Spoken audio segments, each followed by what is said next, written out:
The 92nd Street Y called me up and asked me if I wanted to be interviewed. And then they said, Susie's going to interview you. This is very good. You could have a talk show. I could. Yeah. Yes, I could. Yeah, and then he couldn't refuse because he lives in fear of me. Thank you. What the fuck? I don't know if you expected this to be going on 6 seasons, like on and on and on. It was just kind of like this little experiment. Exactly. I got a beautiful colon. You want to take a picture of my colon? I have a VHS of mine. Fine. I've known Susie for, 20-something years. I can hardly think of a time when I didn't start laughing before she started talking. Get the fuck out. Like a woman with a smart-ass mouth like that. Yeah, well, fuck you too. I think we're gonna have a lot of fun tonight. We're gonna screen the first episode for them. I think it's gonna be extremely informative for the audience. I think it's gonna be an unmitigated disaster.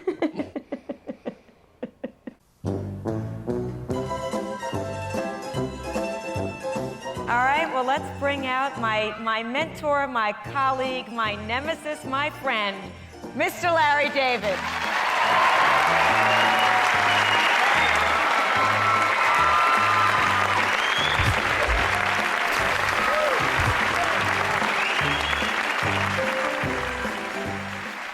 So that was fun seeing it with an audience, wasn't it? Yeah, because you never see these things with an audience. I know. How is that different than when you used to do Seinfeld?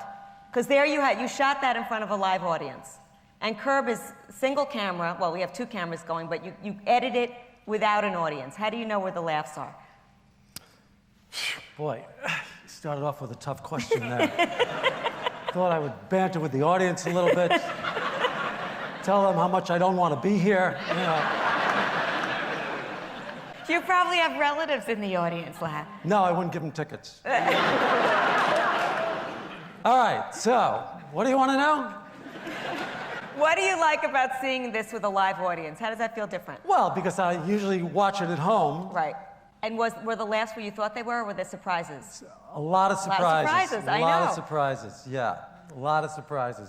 How do you get, like, okay, the second time I've seen this episode. So, the beginning fire alarm and the ending with the fire. Which comes first? The only idea I had for this show, the first idea, I knew I wanted to open this season with that smoke alarm. Why, did you have an experience like that? Or? I've had smoke alarm experiences. I've had a couple. It's maddening, you know. And I've always wanted to beat the smoke alarm with a baseball bat. So I thought, it was my first idea for this season was the smoke alarm. I knew I wanted to open the season with the smoke alarm, just like I knew I wanted to open last season with drowning in the ocean. Right. Because I read this article about Cat Stevens, how he was drowning and he found God in the water. Because he got swept up on the shore by some waves, swept him up on the shore. I thought, yeah, that's good. I like that. I'll get swept up on the shore. I'll drown. I'll almost drown. I'll get religious so we could do those scenes we did at the temple. Yeah. With the scalping the tickets and everything. And so I knew I wanted to open the season with the smoke alarm. I didn't know anything else beyond that except adopting the hurricane that family. was the arc. So now usually the first thing you'll try to do is come up with an arc for the season, right? Right. Right. And so adopting the hurricane victim family was the arc. That was the arc, yeah. Okay. You can't even imagine that people survived it. I know, it's awful. And we could actually have a family here tomorrow. I'm Loretta Black. Hi, Larry. Hi. Your last name is Black. That's like if my last name was Jew, like Larry Jew. There's something about Larry with black people that is always funny. Always. See, Loretta put her foot in it. Loretta Did she put her foot in it? Turning around and kicking you in your own asshole. What are you trying to do to your family with this food? You're gonna kill them. What you talk about, LD? I mean, so much of comedy is just the opposites coming together. And what could be more interesting than this black family coming to live with them? Ooh, wait. It's classic. So anyway, so what are we talking about? So why did you decide to do this show without a script? Because that is what you were the great script writer, the great comedy writer. Well, the main reason was because the first one we did was a special. It was an hour special. And it was supposed to be a documentary about me going back to stand-up after a 10-year absence. And so I thought it was boring to just show a real documentary. What are they going to do? Follow me to a supermarket where I'm shopping? You know, there's nothing to it. So I thought I'd make up some stuff. And so I made up some stuff. I added the wife and the manager. You weren't there yet. And then I thought, well, in order for this thing to feel like a documentary, it's going to have to be improvised. Otherwise, everybody would know that it was phony.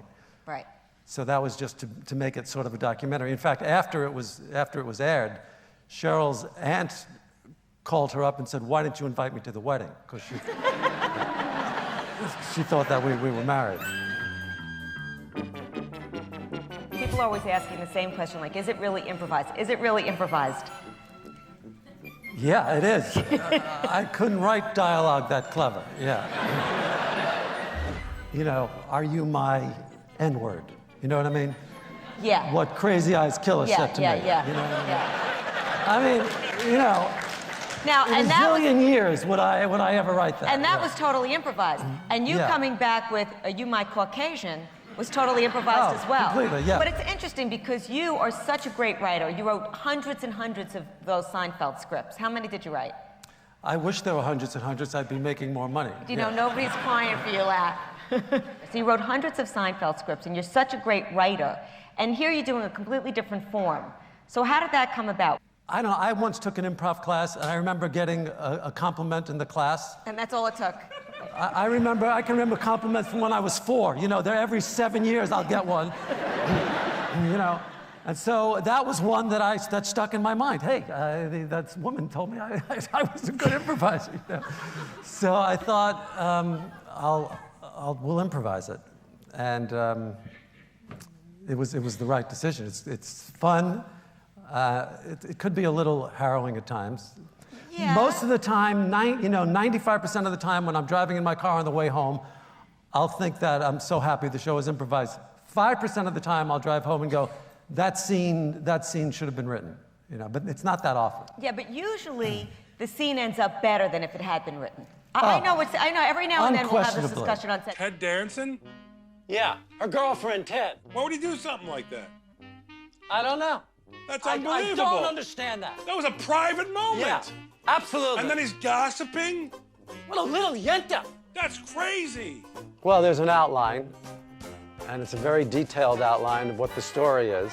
And then we block it for a camera, but we don't say any lines while we're blocking for camera. We just figure out where the camera's going to be and where we have to be. The first time we say anything is on camera when the cameras are rolling. Right. I always find sometimes we find the scene right away. Yeah. And sometimes it takes many takes Right. before we find it. Sometimes the first take is the worst and they keep getting better, and sometimes it peaks in the middle and then goes down. So it varies. I read the outlines, Jeff reads the outlines.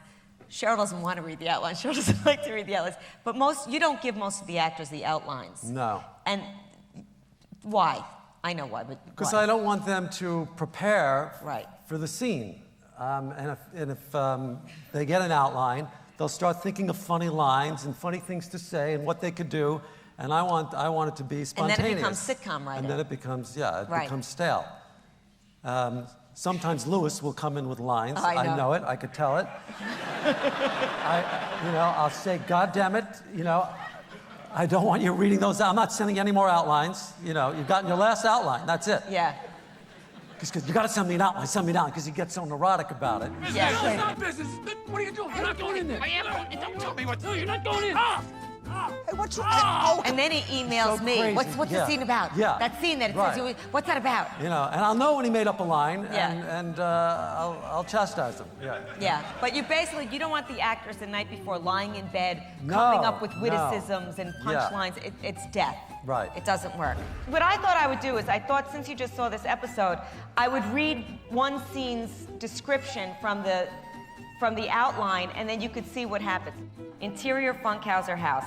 Larry, a seething Cheryl, Marty, and Nan Funkhauser are chatting when they're interrupted by a doorbell. Funkhauser goes to answer it. Lo and behold, it's Jeff and Susie who are coming with the same line of bullshit that the Davids used. In a little while, the Greens are invited in for supper, whereupon Larry takes Jeff to the side, upbraids him for stealing his idea. Now he thinks I made the whole thing up. That's all that's written. That's all that's written for that entire scene that you saw. And the rest is just stuff that we come out with. Yeah, I was really struck watching the show.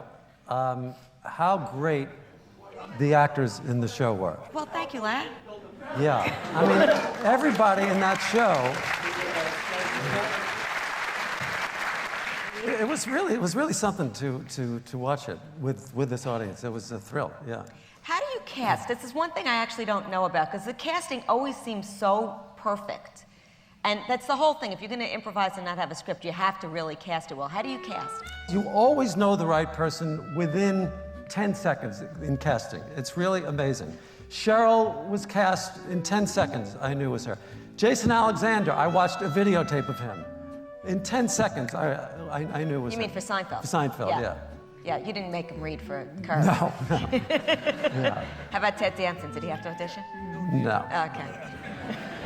I didn't audition, by the way. Susie didn't audition. Yeah. I knew Susie from stand-up in New York. I knew what a vulgar, filthy mouth she had.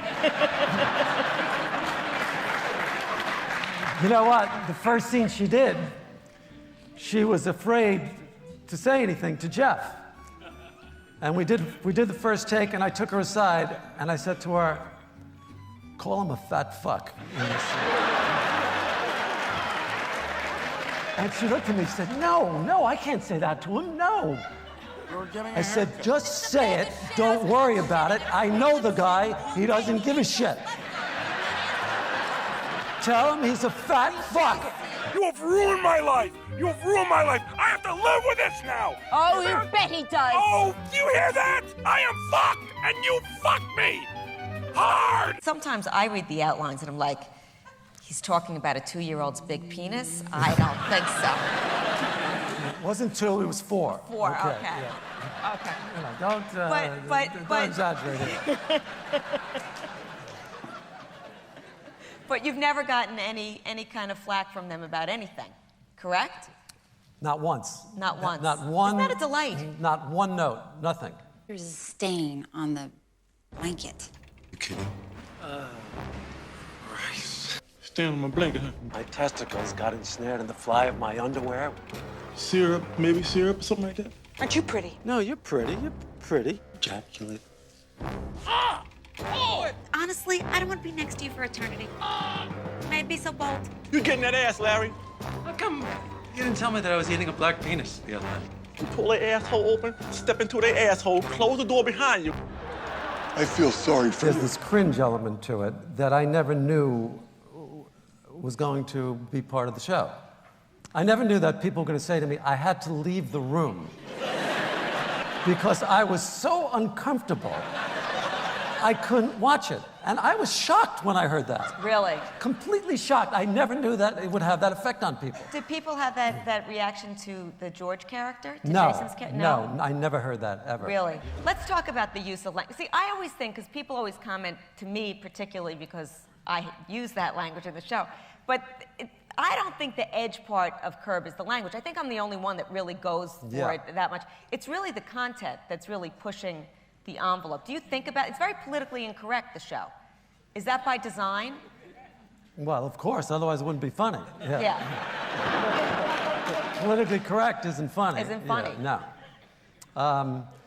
Well, you know, it's, I try not to say it too much. I noticed in this show I said it twice at the end of the scene with the Funkhausers after the cha-cha incident. Oh, God, you call me full of shit. You are full of shit. You are full of shit. I love my wife. Oh, yeah, you're also you are the one. Fuck you and fuck you, okay? Oh, yeah. Well, and I walked out. That was appropriate. Yeah, but most of the time, if I say it, I'll actually edit it out in the room. What the hell are you doing? Well, tell the story about the ski lift episode. Yeah. Now, we were talking about this, the milk kick and the slow kick and the schmuck click. You know, but none of that was in the outline. That was all in the process. And then when we were on the ski lift at the end of the show, and she wanted me to jump, you know, like the first 4 takes, I said to her, "What are you, nuts?" You know. And then the last take, I said to her, "What are you, fucking nuts?" You know. And, you know. And it was just so, you know, I didn't want to, but in editing, it just seemed like I had to. I couldn't get away from it, so. Well, because it is fucking nuts. It is. It's it's crazy. Yeah, it's insane. It was based on a real incident, by the way. Yeah. It was based on a real incident. How much stuff is based on real incidents? Some not. Some not, yeah. Larry walks around with a little notebook. I never went to a party and pretended I had the wrong night, yeah. No, but it's a good idea. It's a good idea. Hey! Hey! What you guys doing? What's going on? What do you mean? Where's everybody? We thought there was a party. Oh my God. You thought the party was tonight? Yeah. Last night. The party was last night. Are you kidding me? No, man. I That's can't believe it. unbelievable. What? We got the wrong night? Yeah, you did. Jesus Christ. I want to see it work. I had an idea, and I wanted it to work desperately. Yeah.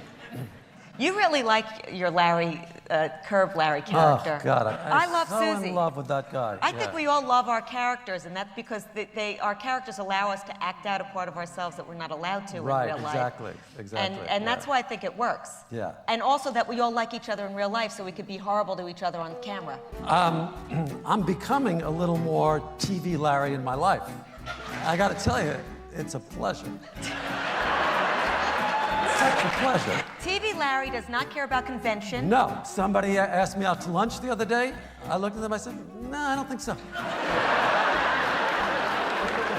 It was wonderful. And I never saw a face like that in my life. What? What? I don't know. I don't think so. Yeah. But do you find because of TV Larry you can get away with it more as real Larry? Yes, that's what I'm saying. That's what I find Of course. too. I could tell everybody to go fuck themselves and they laugh, they're happy. I know. It's great. I know. Yeah. So like the TV Larry's allowing you to just be more honest. Yes. And yeah. Yeah. Because people think that there's a schmuckiness about TV Larry, when really there's a lack of artifice about TV Larry. Do you know what I mean? He's just out there doing what everybody really wants to do, but they just play by the convention. Right. I think that's true. But a lot of people I know don't watch the show because they hate TV Larry. Yeah. Were you brought up like that you had to behave in a certain way and do the right thing? Just asking me if I was brought up, you know. I don't even remember being brought up, but I suppose I was. I did have parents, yeah. But did they have They lived in the house with me, you know. But did they tell you like, Larry, you have to act like this or act like that or? When I would have a fight with somebody, my mother always said, you know, she always wanted me to apologize. Larry, you be the man. I said, Ma, the guy spit on me for no reason at all. Doesn't matter, you be the man. You go ahead. Say something, Larry. Why not? Go ahead. Yeah. She was right. Now, I remember one day my mother said to me, you're not special.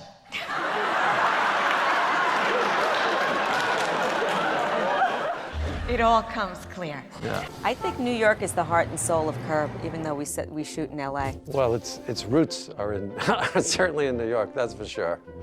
Brooklyn, I think, is a very special place for comedy, and you've got Jews living on top of each other. How could you do that? Hey, Larry. This is none of her business. Been cleaning the shit Got gloves! They're screaming and yelling at each other all the time. That's it! Get out of here. Every now and then, what- after yeah. about 10 takes, Yeah. when I'm losing my voice, Yeah. I'll say to Larry, all right, get it together. I waste so many of her great takes by laughing. It's true. I feel terrible. I apologize. One of my greatest pleasures in life is making Larry laugh. So it all works out in the end. We have so much fun shooting Curb. Yeah. I mean, we just laugh all day long. It's a thrill. I'm really lucky. I love it. I do. We have a happy set also. Yeah. Well, it has to be that way. I don't understand when I hear these stories about people who have shows who scream at the crew and the other act. What are you doing? Where's my fucking tea? You know. Yeah. What the fuck is going on here? I don't get these people. You know, I don't understand that.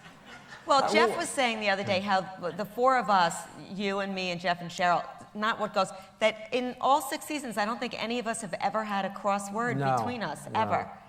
You know? And the other thing that Is we he were here talking tonight? Is Jeff here tonight? Are you here? Where are you? Come on up here. Don't sit there. I'm fine. Sit here. Where's his shoes? We're improvising. We're fine. Oh, that's funny. Hi, handsome. Hi, how are you? Jeff has a movie coming out. It came out yesterday. It opened Yeah. yesterday. So I was very. Is Cheryl here? No, she called me. She's not going to make it tonight. Oh, okay. Yeah. Look at you in the Johnny Cash. Look at him, the Johnny look at Cash you. look. Yeah. I'm You the want man to in black. add to anything anybody Yeah, that said? we've You want to? No, I was very much enjoying it. I didn't need to be up here. I was sort of anonymous in the back. here the whole time? One lady got mad at me for talking in the back there. No, some guy came up to me and said, I wrote an article about Larry. Will you give it to him? I go, no, I will not. He's not going to take it. I think we're going to take some questions. Why is Cheryl not Jewish in the show? Does that bother you?